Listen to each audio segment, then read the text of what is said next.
प्यारे बच्चों, आज हम क्लास 10th टर्म 2 इंग्लिश के पेपर को समझते हैं। 2021-22 के लिए सीबीएसई ने आपको एज ए सैम्पल पेपर ये गाइड के लिए दिया हुआ है।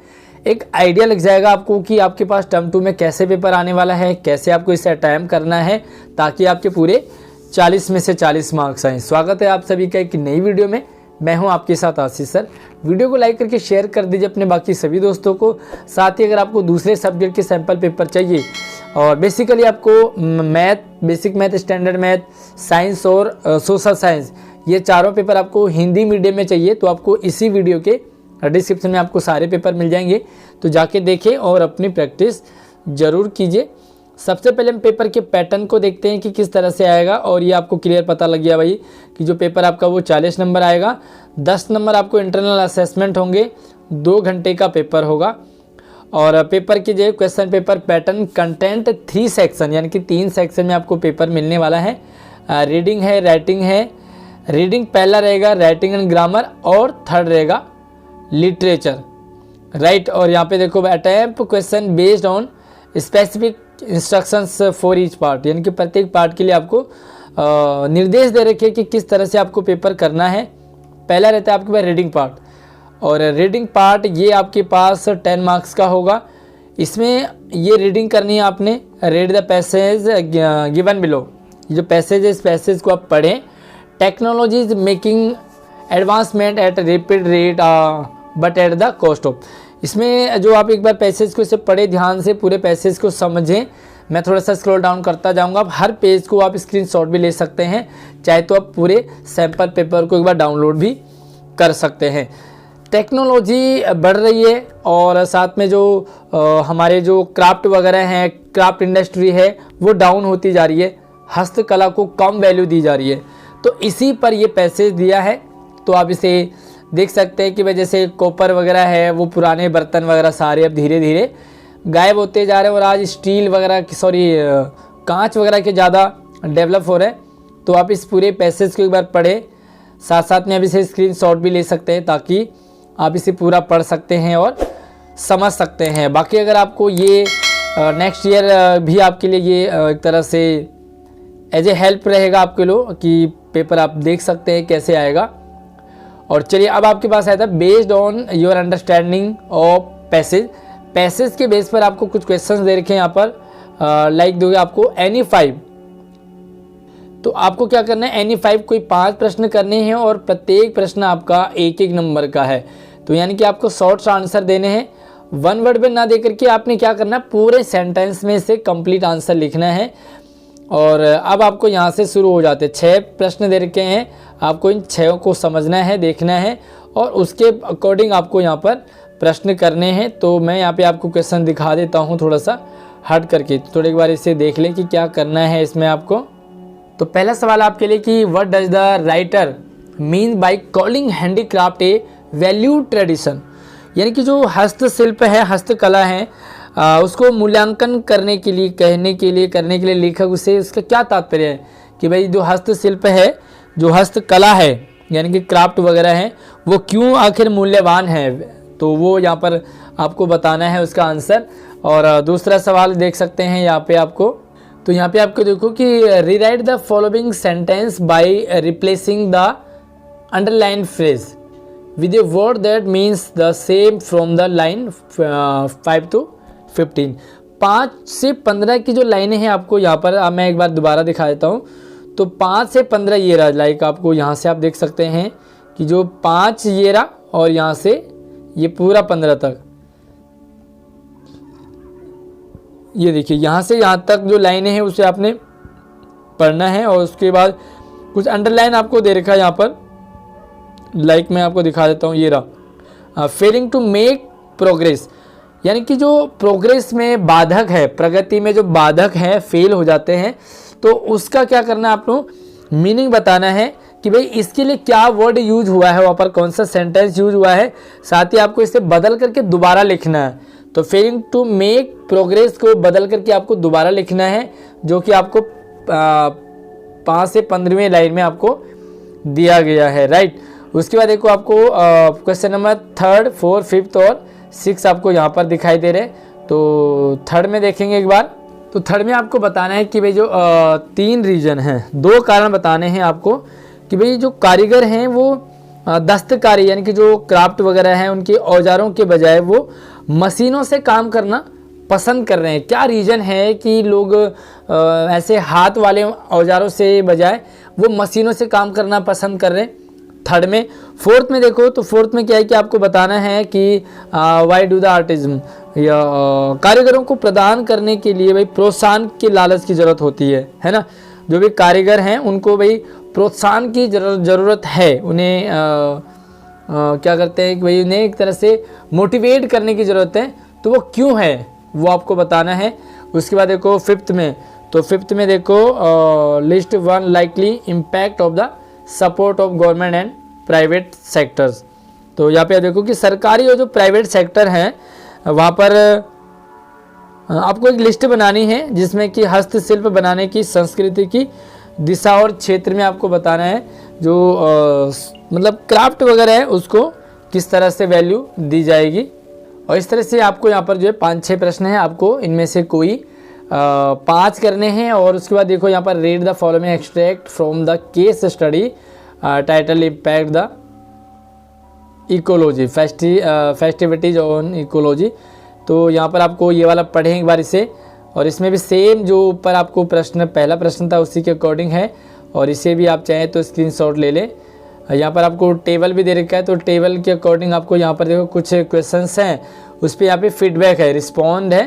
तो मतलब do you feel that busting cracker जो भी पटाखे वगैरह है इज मस्ट ड्यूरिंग फेस्टिवल, तो उन्हें जलाने चाहिए क्या जो क्रैकर वगैरह है। तो देखो वो 46 ने कहा कि वे जलाने चाहिए, 54 ने कहा नहीं, और 0% कांट से, है ना, जिनको पता नहीं है उन्होंने मतलब ये इस तरह से। तो आप इससे एक बार स्टेटमेंट को इस चार्ट को देखें, और उसके बाद यहाँ से आपके प्रश्न शुरू हो जाते हैं। और ये देखिए यहाँ से आपके प्रश्न शुरू हो जाते हैं। On the basis of your understanding of the passage answer any 5। यहाँ पर भी आपको कोई 5 प्रश्न करने हैं 6 में, यानी कि 6 में से आपको 5 प्रश्न करने हैं। और प्रश्न जो है ये आपके सारे के सारे ये भी 1-1 नंबर के सारे, यानी कि छोटे छोटे आंसर आपको यहाँ पर लिखने हैं। तो ये 6 है, देखो यहाँ पर 6 प्रश्न है, और आप इसे पढ़े एक बार समझे। तो आपको अगर किसी में डाउट रहता है तो आप मुझे कमेंट कर सकते हैं। चलिए वाई डू द यहाँ पर जो पॉल्यूशन को लेकर के कहा गया है कि भाई जो रिसर्चर हैं यानी कि जो शोध करता है वो प्रदूषण को त्योहारों का दूसरा पक्ष कहते हैं, यानी कि जो त्योहार है ना वो प्रदूषण उनमें होगा ही होगा। तो वो क्यों कहते हैं ऐसे। और दूसरा सवाल देखो कि भाई पंक्तियों के माध्यम में आपको अध्ययन के लिए दूसरे उद्देश्य पर टिप्पणी करनी है। भाई जो पंक्ति आपको यहाँ पर दे रखी है 7 से 12, तो 7 से 12 को एक बार आप पढ़ेंगे तो आपको इसका आंसर वहाँ पर मिल जाएगा। इसी तरह से आप देखो जस्टिफाई द, और यहाँ पर इसके बाद ये रहता है आपके पास सेक्शन बी, और यहाँ पर राइटिंग एंड ग्रामर पार्ट आपके लिए है, ये 10 नंबर का। तो यहाँ पर 5 नंबर का आपको ये प्रश्न है, अटेम्प्ट एनी 1, यानी कि कोई एक ही करना है, और ये आपके लिए 5 नंबर का होगा। Okay, study the concept chart from the self help magazine section of A monthly publication. तो यहाँ पर कोई एक मासिक पत्रिका है, इसको आपने थोड़ा सा असेसमेंट कीजिए, इसे देखिए एक बार, और इस पत्रिका को, इस चार्ट को पढ़ें समझें, चाहे तो आप इसे स्क्रीनशॉट लेकर के आप इसे देखेंगे। और उसके बाद आपको यहाँ पर क्या करना है, एक right paragraph is not more than 120 word, यानी कि 120 शब्दों से ज़्यादा नहीं होना चाहिए। तो आपको क्या करना है, एक पैराग्राफ लिखना है, ठीक है। और पैराग्राफ क्या करना है कि जब कोई व्यक्ति असफलताओं का सामना करता है, यानी कि जब वो फेल हो जाता है, तो उस स्थिति के लिए सूचीबद्ध जो प्रतिक्रिया है उनका विश्लेषण करते हुए आपको एक पैराग्राफ लिखना है कि जब भी असफल हो जाते हैं हम, तो हम मतलब क्या रिएक्शन हमारा होता है। तो वहाँ पर आप एक पैराग्राफ टाइप का लिखेंगे, और ऊपर आपको चार्ट दे रखा है फॉर विजुअली इम्पैक्ट कैंडिडेट, और जो यहाँ पर मतलब जो दृष्टिहीन बच्चे हैं उनके लिए है तो यहाँ पर भी आपको एक पैराग्राफ दे रखा है, उसके अकॉर्डिंग आपको यहाँ पर इस प्रश्न को करना है, create your on board game competition. तो यहाँ पर आपको एक सूचना दे रखी है, यानी कि लाइक ये नोटिस बोर्ड है, और आप जो है वो जावेरी समीना जावेरी क्लास 10th के हैं, क्लास 10th के बड़ोदरा गुजरात से हैं, ठीक है। तो आपको यहाँ पर क्या करना है कि ये देखो, आप नोटिस बोर्ड देखो, पुस्तकालय का नोटिस बोर्ड पर एक सूचना आपको दे रखी है, तो इसे आपको पढ़ना है और उसके बाद यहाँ पर इस से करेंगे। तो ये उन बच्चों के लिए जो दृष्टिहीन हैं, और उसके बाद यहाँ पर उनके लिए ये प्रश्न है। चलिए, तो ये काफ़ी अच्छा है आपके लिए। The following paragraph has not been edited, ये आपको पैराग्राफ दे रखा है, यानी कि 1 2 3 4 5 लाइनें इसमें। There is 1 error in each line, यानी कि प्रत्येक लाइन में एक एरर है, एक मिस्टेक है, गलत है। Identify the error and right the correction against the correct bank number, यानी कि जो यहाँ पर दे रखे ये एरर है और ये करेक्शन है। देखो ये लर्न है, यहाँ पर देखो, have you ever learn from a mistake you have made. तो यहाँ पर जो लर्न आना चाहिए था, थर्ड फॉर्म आनी चाहिए थी, बट यहाँ पर लर्न दे रखा है। तो आपको ये फाइंड आउट करना है कि ये लर्न जो है ये मिस्टेक है। इसी तरह से आपको जो है वो सब में आपको यहाँ पे देखना है कि भाई कौन सा एरर होगा, किस तरह से करेक्ट आंसर इसका होगा। चलिए, दूसरे में आप देखो, यहाँ पर इन्होंने देखा मैनी शुड नॉट, तो यहाँ पर जो शुड नॉट है ना, उसकी जगह यहाँ पर वुड नॉट या डू नॉट आना चाहिए, ठीक है। तो यहाँ पर आपसे लिख सकते हैं डू नॉट, या उसके बाद देखो थर्ड में, तो थर्ड आपका है यहाँ पर देखो आप देयर वाज, तो देयर वाज नहीं होता, देयर इज़ होता है। तो यहाँ पे आप लिखोगे वाज और यहाँ पे आ जाएगा इज आ जाएगा। उसके बाद अगला देखो यहाँ पर है बट ऑल, तो यहाँ पे देखो बट के बाद ऑल नहीं आएगा, तो यहाँ पे आ जाएगा आपका सम, है ना, तो सम या मैनी आ जाएगा इधर। और चलिए, तो ये आपके पास इस तरह से आंसर था। With that they usually don't make mistake the next time, तो इससे आप भी कर सकते हैं। उसके बाद देखो यहाँ पर 5वां है, read the conversation between a teacher, read the conversation, तो यहाँ पर जो कन्वर्सेशन है, बातचीत है टीचर्स एंड स्टूडेंट की, and complete the passage that follow. आपको यहाँ पे क्या करना है, इस पैसेज को पूरा करना है। बायोलॉजी टीचर है और समीर है, तो ये कुछ इनकी आपस में बातचीत हो रही है, तो यहाँ पर कुछ फिल इन द ब्लैंक्स है, आपको ये फिल करना है और इसे कंप्लीट करना है। उसके बाद देखो यहाँ पर, अच्छा ये आपके किस तरह से रहेगा, देखो 2 नंबर का, यानी कि एक यहाँ पर 2 वर्ड आएंगे तो 2 नंबर आपका बन जाएगा। उसके बाद देखो आपका है लिटरेचर पार्ट, 20 नंबर का रहेगा। यहाँ पर देखो आंसर यानी 6 क्वेश्चन दैट 30 से 40 वर्ड का होना चाहिए, और सारे जो है आपके पास 2-2 नंबर के हैं ये प्रश्न, ओके। अब ये जो आपके चैप्टर से रिलेटेड है, यानी कि जो चैप्टर में आपके क्वेश्चंस है उससे रिलेटेड आपको यहाँ पर 6 में जो आपके पूरे क्वेश्चन हैं, आप ये जो चैप्टर आपने पढ़े हैं उसी के अकॉर्डिंग आप इसके आंसर देंगे।